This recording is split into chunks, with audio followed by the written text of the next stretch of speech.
है गाइस। तो उम्मीद करता हूँ सब खैरियत से होंगे गाइस। तो मैं यहाँ आया हूँ अल्बेक पे। अल्बेक में यहाँ ये चिकन ऑर्डर निगेट्स जो है इसको मैं अभी यहाँ पे ऑर्डर दूंगा।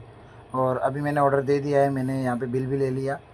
और अभी हम आगे जाएंगे और आगे जाने के बाद हमें उसको जो है तो वहाँ से यहाँ से भी मुझे वो मिलेगा। मैंने जो ऑर्डर किया है चिकन निगेट्स अल्बेक, ये अब मुझे ऑर्डर करेगा। ये देख सकते हैं, ये है अल्बेक। इसको ये हद मतलब सऊदी अरब में जहाँ भी देखो अल्बेक आपको मिलेगा। ये इसको दे दिया है ऑर्डर। अब इसके बाद मेरा नंबर आएगा, मुझे अभी आगे बढ़ना है। तो ये देखिए मैंने अभी अल्बेक ले लिया है। और ये देखिए चिकन निगेट्स। और ये देखिए मैं बहुत सारे लिया क्योंकि मेरा दोस्त भी आए हैं तो रूम पे।